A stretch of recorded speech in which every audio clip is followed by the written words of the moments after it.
Ma femme a invité son meilleur ami homme à ma fête d'anniversaire comme une surprise, l'a serré dans ses bras plus longtemps qu'elle ne m'a serré, et a ri quand il a porté un toast à moi en m'appelant le mari assez confiant pour partager sa femme.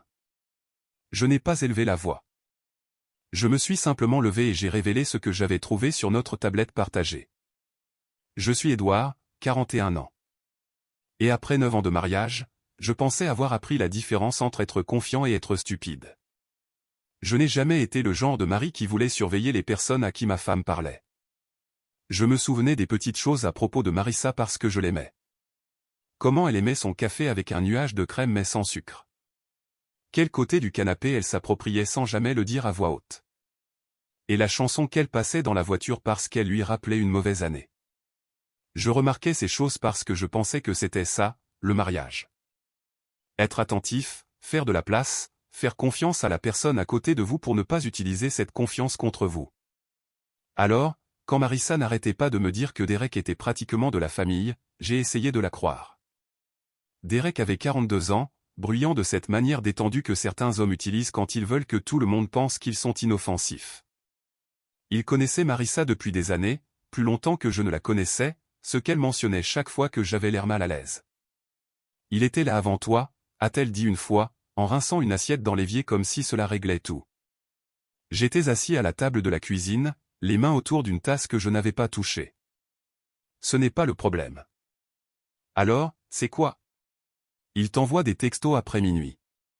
Il est au courant des disputes que nous avons eues dans notre chambre. Il t'achète des cadeaux qui semblent personnels.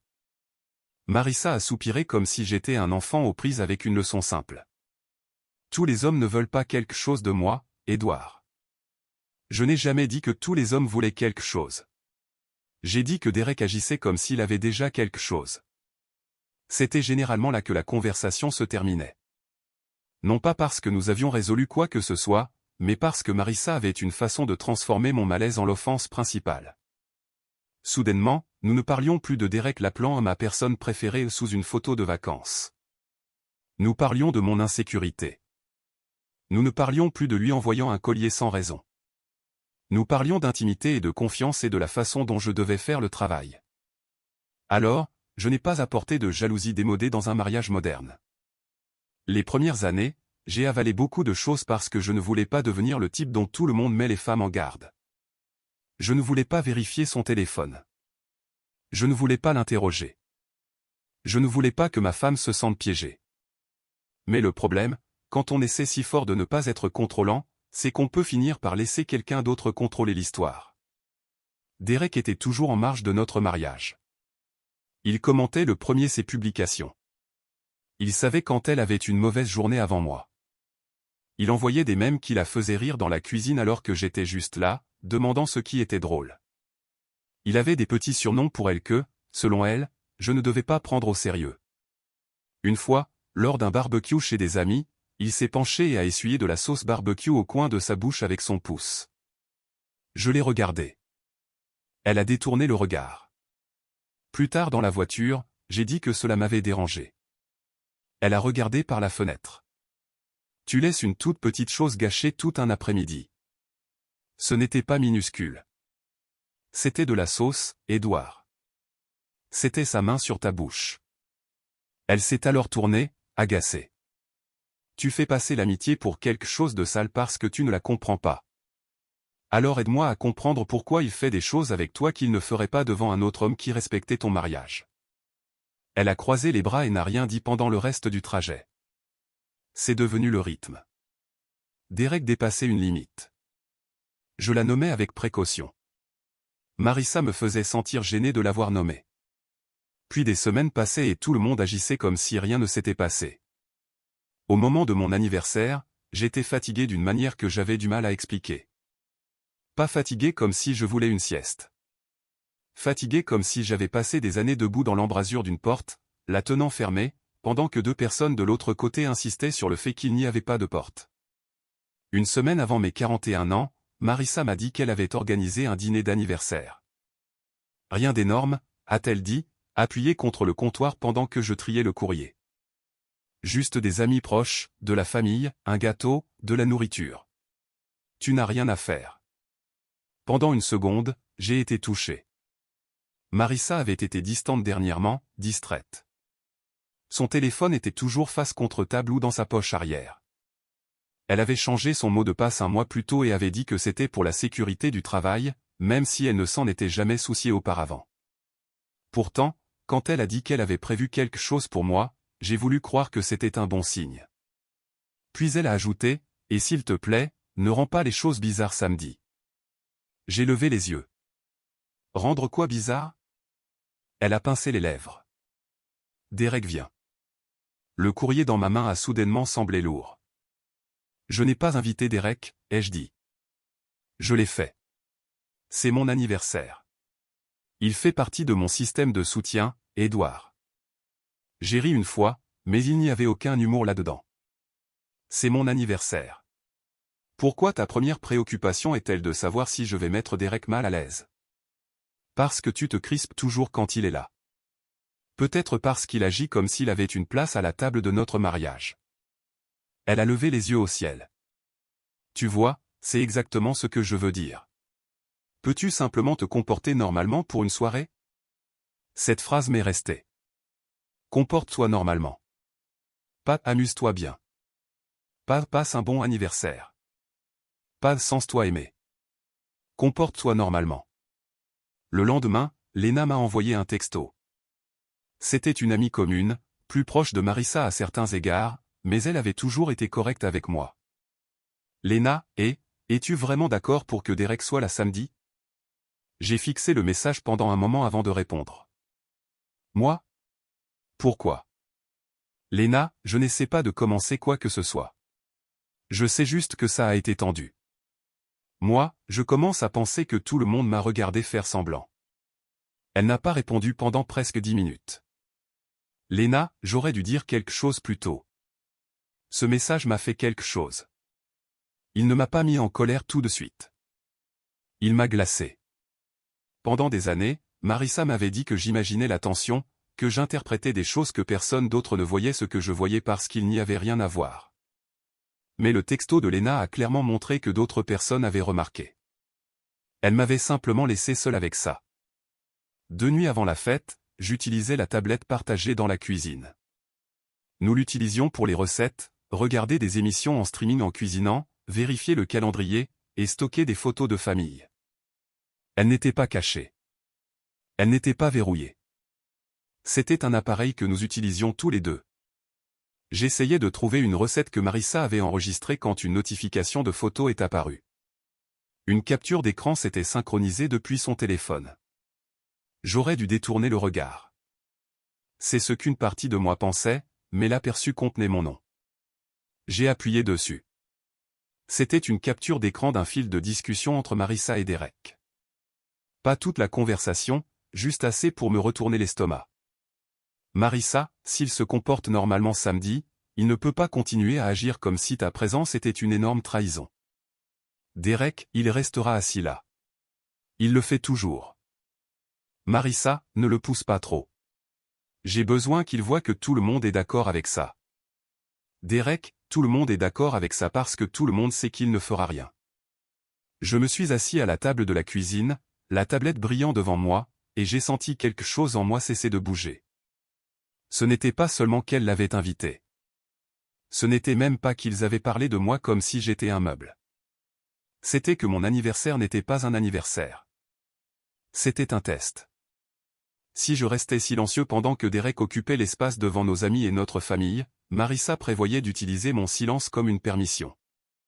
Plus tard, quand je m'y opposerais, elle dirait, « Tu étais d'accord avec sa présence à ton anniversaire. » Tout le monde l'a vu. Ma propre retenue était transformée en preuve contre moi. Je ne l'ai pas confrontée cette nuit-là. Pour une fois, j'ai décidé de ne pas lui livrer mes soupçons pour qu'elle puisse les modifier avant que la vérité n'arrive.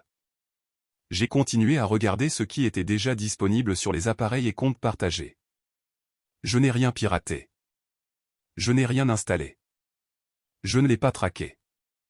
J'ai simplement arrêté d'ignorer les endroits où la vérité se trouvait parce qu'elle avait oublié qu'ils étaient partagés. Il y avait un reçu de restaurant dans notre dossier de courriel partagé datant d'une soirée 3 semaines plus tôt. Marissa m'avait dit qu'elle dînait avec des femmes du groupe d'amis. Le reçu montrait 2 plats principaux, 2 cocktails, et une heure qui correspondait exactement au moment où elle avait dit qu'elle attendait toujours les autres. J'ai fixé ce reçu plus longtemps que je n'aurais dû, comme si l'encre pouvait se réorganiser en quelque chose de moins humiliant. Il y avait des photos synchronisées d'une conversation supprimée. Rien d'explicite, mais beaucoup de choses assez intimes pour faire trembler mes mains. Une photo de sa main près de son verre. Le panneau d'un hall d'hôtel recadré en arrière-plan d'un selfie. Le message de Derek en dessous, je pense encore à cette nuit. Nous avions activé l'historique de localisation partagé des années plus tôt pour la sécurité. Nous étions tous les deux d'accord après une mauvaise situation sur le bord de la route. J'ai vérifié les dates que j'avais déjà des raisons de remettre en question. 2 fois, Marissa avait été près du même quartier des hôtels où Derek avait posté des photos vagues avec des légendes comme j'avais besoin de cette réinitialisation. Rien de tout cela n'était un aveu digne d'un film. Il n'y avait pas une seule preuve irréfutable parfaite. C'était pire à certains égards. C'était une pile de petits mensonges ordinaires, tous penchés dans la même direction. J'ai sauvegardé des captures d'écran. Je me suis envoyé des copies par courriel. J'ai tout mis dans un dossier avec des dates, non pas parce que je voulais me venger, mais parce que j'en avais enfin fini de laisser les gens me dire que mes yeux ne fonctionnaient pas. Samedi est arrivé. Le dîner d'anniversaire avait lieu dans une salle privée d'un restaurant avec des guirlandes lumineuses à l'extérieur des fenêtres et une longue table dressée avec des cartons nominatifs que Marissa avait clairement fait elle-même. Il y avait des ballons attachés au dos des chaises. Une boîte à gâteaux d'une pâtisserie locale était posée sur une table d'appoint. Pendant une seconde douloureuse, quand je suis entré et que tout le monde a crié surprise. J'ai presque tout oublié ce que j'avais vu. Marissa m'a embrassé rapidement sur la joue. Surpris? A-t-elle demandé, souriant trop vivement. En fait, oui, ai-je dit. Tu as fait tout ça? Ses yeux se sont tournés vers la porte. La majeure partie? Cela m'a dit ce que j'avais besoin de savoir. Paul, mon cousin plus âgé, est venu et m'a serré dans ses bras. Ce n'était pas une personne dramatique. Il détestait les scènes, détestait les commérages, et avait le visage calme d'un homme qui pouvait dire quand une pièce semblait étrange. Joyeux anniversaire, a-t-il dit doucement. Merci. Tu vas bien? J'ai regardé les décorations, les amis, Nora assise près du bout de la table avec son sac à main sur ses genoux, et Marissa qui vérifiait à nouveau l'entrée. Pas même un peu, ai-je dit. Le visage de Paul a changé très légèrement. Je suis là. 10 minutes plus tard, la porte s'est ouverte et Derek est entré comme s'il avait été attendu. Tout le corps de Marissa a changé. Elle a couru vers lui. Pas marché, couru. Elle a jeté ses bras autour de son cou et il l'a soulevé légèrement du sol pendant que les gens riaient avec l'énergie gênée des invités qui savaient que quelque chose n'allait pas, mais ne voulaient pas être les premiers à arrêter de sourire. Regardez qui est arrivé, a dit Marissa, tenant toujours son bras. Maintenant, la fête peut vraiment commencer. Tasha, qui avait toujours aimé l'attention plus qu'elle ne l'admettait, a ri et a dit, attention, Derek. On dirait que tu es le véritable invité d'honneur. Quelques personnes ont gloussé. Quelqu'un a toussé. Lena m'a regardé, puis a baissé les yeux sur son verre. Je suis resté là et j'ai laissé le moment respirer. Derek est venu et m'a tapé sur l'épaule. Joyeux anniversaire, mec. Sa poignée était trop ferme. Son sourire était trop facile. Derek, ai-je dit. C'est tout? A-t-il demandé en souriant. Pas de câlin. Non. Il a ri comme si j'avais fait une blague et est passé à autre chose. Le dîner a commencé, lentement, d'une manière ou d'une autre, je suis devenu un invité à mon propre anniversaire. Derek a raconté des histoires avec Marissa dont je ne faisais pas partie. Il m'a interrompu 2 fois. Il se penchait près d'elle quand elle parlait. Quand elle riait, elle touchait son bras, rapidement et familièrement, puis se retirait comme si elle se souvenait que les gens regardaient. À un moment donné, Derek a levé son verre vers moi et a dit « Édouard est un bon gars. » Silencieux mais bon. J'ai souri sans montrer les dents. Drôle. Je pensais que c'était mon anniversaire, pas mon évaluation de performance. La table est restée silencieuse pendant une demi-seconde. Puis Tasha a ri trop fort. D'accord, le fêté est venu préparer. Marissa m'a lancé un regard d'avertissement. Ce regard m'a presque fait rire. Non pas parce que quelque chose était drôle, mais parce que même à ce moment-là, après tout, sa principale préoccupation était de savoir si je rendais la situation inconfortable pour eux. Quand ce fut le moment du gâteau, Marissa a demandé à Derek de l'aider à la porter. Pas Paul. Pas Nora. Pas moi. Derek se tenait à côté de ma femme, derrière mon gâteau, pendant que les gens levaient leur téléphone pour des photos. Marissa s'est penchée près de lui alors qu'il le transportait, et la lumière des bougies a éclairé son visage d'une manière douce et heureuse que je n'avais pas vu diriger vers moi depuis des mois. Paul est venu derrière moi. « Tu vas bien ?» a-t-il demandé à nouveau. J'ai regardé la main de Derek se poser brièvement au creux des reins de Marissa. « Non, ai-je dit, mais j'y vois clair. » Après le gâteau, Derek a tapé sur son verre. « Discours, a-t-il dit. » Marissa l'a repoussé, riant déjà. « Oh mon Dieu, arrête. » Mais elle ne l'a pas arrêté. Elle ne l'arrêtait jamais. Elle feignait juste l'embarras tout en lui laissant la scène. Derek s'est levé, une main dans sa poche, le verre dans l'autre. « Je vais faire court, a-t-il dit. Édouard, joyeux anniversaire. Sérieusement, le mariage demande beaucoup. De la patience, de la compréhension, de la sécurité. » Il a regardé autour de la table comme s'il charmait une foule. Alors, à la santé d'Édouard. Le gars assez sûr de lui pour laisser sa femme avoir un meilleur ami qui la comprend vraiment. La pièce n'a pas explosé. La vraie vie est plus laide que ça. Elle s'est tendue. Quelques personnes ont émis des demi-rires parce qu'elles ne savaient pas quoi faire d'autre. Le sourire de Tasha s'est estompé en pleine respiration. Léna a fermé les yeux. Nora a froncé les sourcils comme si elle avait enfin entendu la phrase sous-jacente à la blague. Marissa a ri. Pas longtemps, pas fort, mais elle a ri. C'est ce son qui a pris la décision pour moi. Je me suis levé. Ma chaise a raclé le sol et tous les visages se sont tournés vers moi. C'est drôle, ai-je dit. Ma voix semblait plus calme que je ne me sentais. Parce que jusqu'à la semaine dernière, je ne savais pas que meilleur ami ait signifié des reçus d'hôtel, des messages supprimés, et ma femme qui ment sur où elle était. Personne n'a bougé. Le visage de Marissa est devenu blanc, puis rouge. Édouard. J'ai gardé les yeux sur Derek. Tu l'as amené ici pour mon anniversaire. Je ne fais que nommer enfin le cadeau. Derek a laissé échapper un petit rire. Mec, détends-toi. C'était un toast. Non, ai-je dit, c'était un test. Marissa s'est levée rapidement et a tendu la main vers mon bras. Édouard, ne fais pas ça ici. Je me suis reculé avant qu'elle ne puisse me toucher.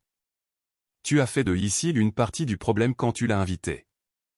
Sa voix a baissé pour prendre le ton qu'elle utilisait quand elle voulait contrôler une conversation. Nous devons parler dans le couloir. Non, nous n'allons pas dans une autre pièce pour que tu puisses me dire que mes yeux ne fonctionnent pas. Nora s'est à moitié levée de sa chaise. De quoi parle-t-il? Marissa s'est tournée vers sa mère. Maman, il déforme les choses.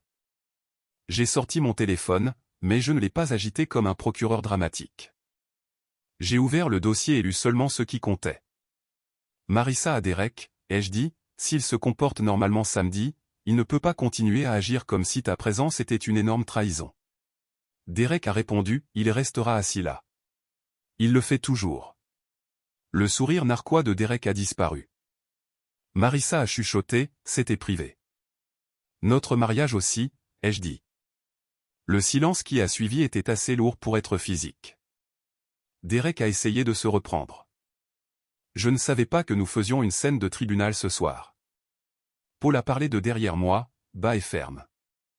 Tu devrais probablement arrêter de parler. Derek l'a regardé, puis a regardé autour de la table, s'attendant à ce que quelqu'un rie. Personne ne l'a fait. Les yeux de Marissa étaient humides maintenant, mais j'avais déjà vu ce changement. Colère, larmes, blessures, n'importe quoi pour détourner l'attention de ce qu'elle avait fait. Ce n'était pas comme tu le penses, a-t-elle dit.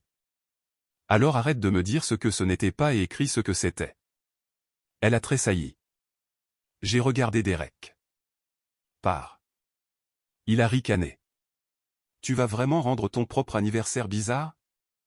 Non, ai-je dit. J'ai fini de t'aider à m'embarrasser. Marissa s'est interposée entre nous. Édouard, arrête. Tu m'humilies. Je l'ai regardé un moment. 9 ans de mariage et je voulais toujours qu'elle me choisisse clairement. Même à ce moment-là, même après les messages, c'est ça la partie humiliante. Personne ne vous parle de ça à propos de la trahison. Votre dignité peut être debout tandis que votre cœur supplie encore tranquillement dans un coin. S'il reste, ai-je dit, je pars. Marissa a regardé Derek. Cela n'a duré qu'une seconde, peut-être 2, mais toute la pièce l'a vu. Elle l'a regardé avant de me répondre. J'ai hoché la tête une fois. Cette pause était la chose la plus honnête que tu aies dite ce soir. Puis j'ai pris ma veste sur le dossier de ma chaise. Marissa a de nouveau tenté de m'attraper. Édouard, ne pars pas comme ça. Je ne suis pas entré dans cette situation seul, ai-je dit. Mais j'en sors de cette façon. Derrière moi, des voix ont commencé à s'élever. Nora demandait à Marissa ce qui s'était passé exactement. Tasha a dit, attends, quel hôtel? Léna pleurait tranquillement. Derek a marmonné quelque chose que je n'ai pas saisi, et Paul a dit son nom comme un avertissement. J'ai continué à marcher. Dehors, l'air semblait vif et pur. Mes mains tremblaient, alors je les ai mises dans mes poches. Paul est sorti moins d'une minute plus tard. Tu as besoin que je conduise? A-t-il demandé. Non. Tu veux que je reste? J'ai regardé par la fenêtre la pièce que je venais de quitter. Marissa se tenait près de Derek, mais ne le touchait plus maintenant. C'est drôle comme les gens apprennent vite la distance quand des témoins apparaissent.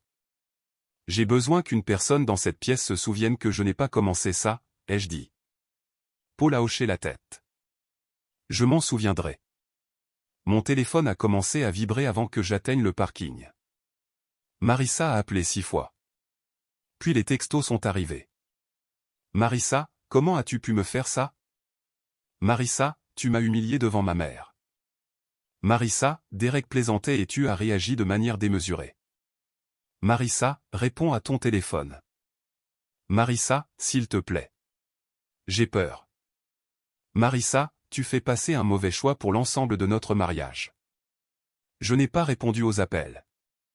Je me suis assis dans ma voiture, respirant à travers le pire de la colère, et j'ai envoyé un message.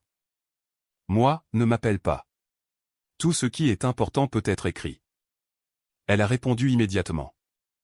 Marissa, tu es cruelle. Moi, non, je suis prudent. Cette nuit-là, j'ai dormi dans une chambre qui ne me semblait plus être la mienne. Marissa est rentrée après minuit. J'ai entendu la porte d'entrée s'ouvrir, je l'ai entendue s'arrêter dans le couloir, je l'ai entendue pleurer doucement comme si elle voulait que je sorte et que je la réconforte. Je n'ai pas bougé. Le lendemain matin, la conversation de groupe était devenue un désordre. Les gens posaient des questions vagues. Quelques-uns prétendaient ne pas avoir vu ce qu'ils avaient vu. Quelqu'un a écrit « Je pense que tout le monde avait bu et que les émotions étaient à vif. » Ce qui m'a presque fait jeter mon téléphone à travers la pièce. Au lieu de cela, j'ai tapé un message et l'ai envoyé à la famille et aux amis proches qui étaient là. Je n'expliquerai pas cela par des rumeurs. Ce qui s'est passé la nuit dernière est le résultat de mois de mensonges. Je gère cela en privé et légalement à partir de maintenant.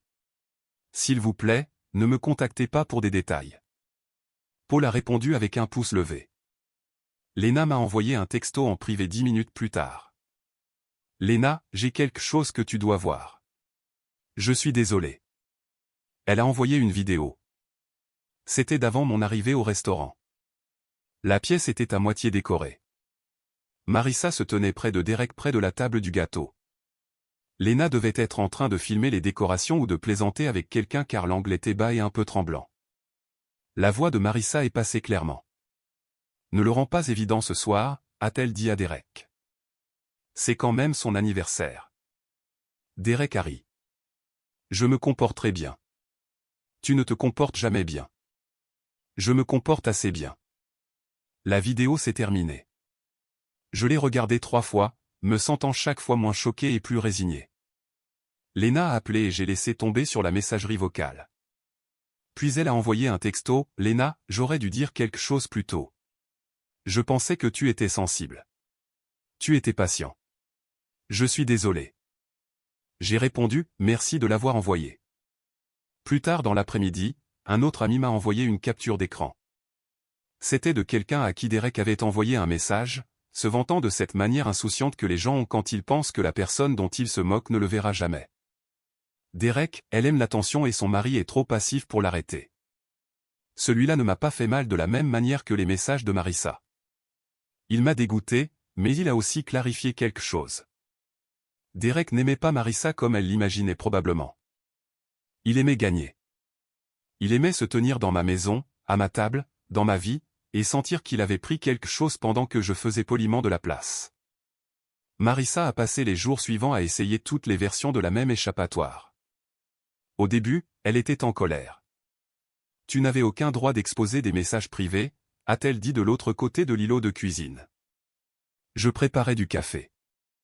Mes mains étaient stables à ce moment-là. « Tu n'avais aucun droit d'utiliser mon anniversaire comme un piège. » Ce n'était pas un piège. Je l'ai regardée. Elle a détourné le regard. Puis elle a pleuré. Je me sentais seule, a-t-elle dit. Derek écoutait quand tu ne le faisais pas. J'ai posé ma tasse. Quand ai-je arrêté d'écouter? Tu jugeais toujours l'amitié. Je jugeais les mensonges. Puis elle a minimisé. Ce n'était pas physique comme tu l'insinues. Je ne vais pas débattre de catégorie avec toi. C'est devenu compliqué. Non, compliqué, c'est quand de bonnes personnes sont coincées entre de mauvaises options. Tu avais des options. Tu as menti. Puis elle s'est excusée. Je suis désolé, a-t-elle chuchoté une nuit, debout dans l'embrasure de la porte, les bras enroulés autour d'elle-même. Je ne voulais pas que ça devienne comme ça. J'ai cru cette partie, d'une manière limitée. Je ne pensais pas que Marissa avait prévu de faire exploser son mariage devant sa mère et ses amis. Je pense qu'elle avait prévu de tordre un peu plus la réalité et s'attendait à ce que je l'aide à le faire en restant silencieux. C'était la partie que je ne pouvais pas pardonner. J'ai déplacé toute communication à l'écrit. Si elle entrait dans une pièce et commençait à parler de sentiments, je disais « envoie-moi un courriel ». Si elle voulait discuter de logistique, je disais « envoie un texto ». Si elle m'accusait d'être froid, je disais « je ne discute pas de confiance avec quelqu'un qui a utilisé la mienne comme couverture ».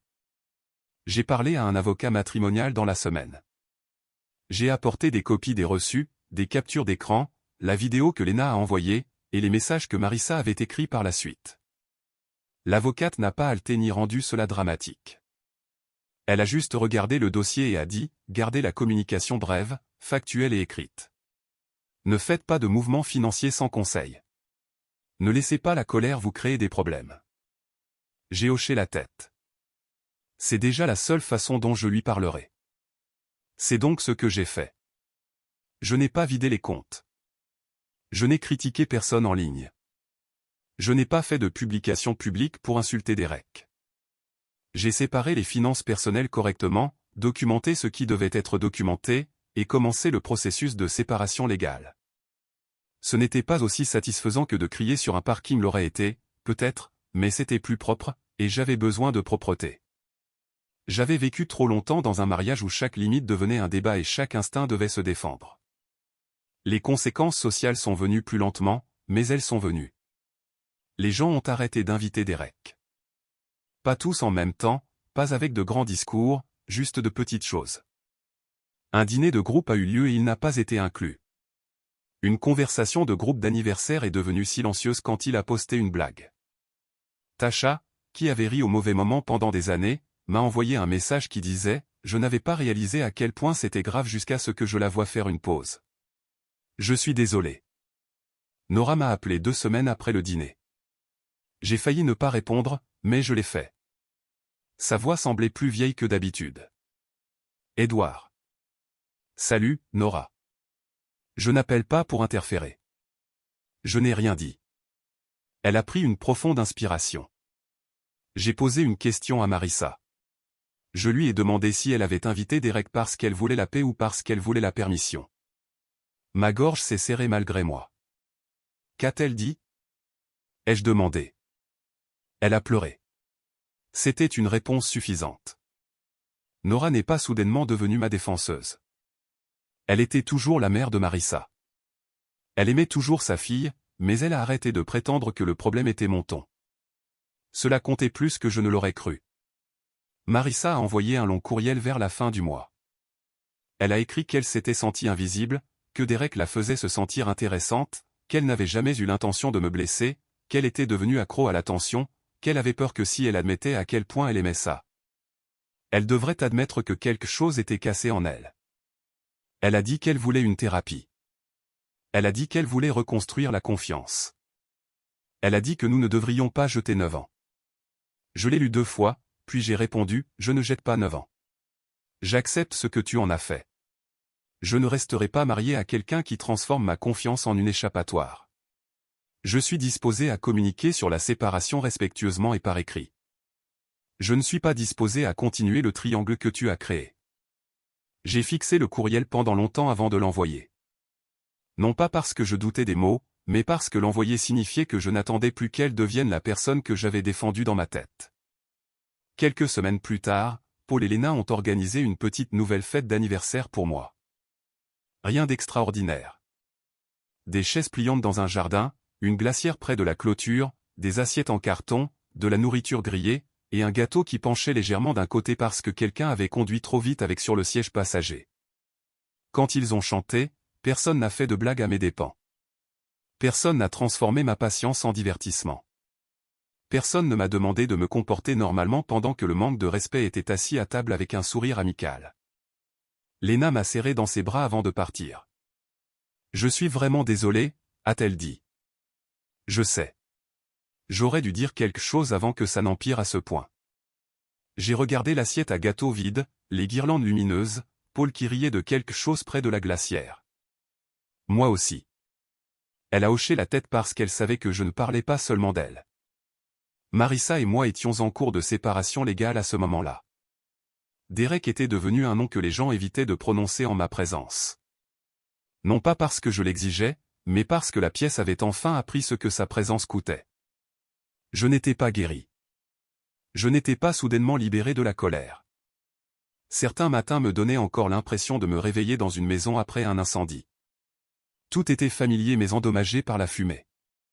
Mais j'étais sorti du triangle. Ça comptait. Pendant des années, j'avais confondu être juste avec être silencieux. J'avais traité mon propre malaise comme un inconvénient sur lequel tout le monde avait le droit de voter. J'avais attendu une preuve si indéniable que personne ne pourrait me qualifier d'insécure. Et au moment où je l'ai eue, j'ai réalisé que la preuve n'avait jamais vraiment été pour eux. Elle était pour moi. Je n'ai pas perdu mon mariage à ce dîner d'anniversaire. J'ai arrêté de prétendre que j'en avais encore un.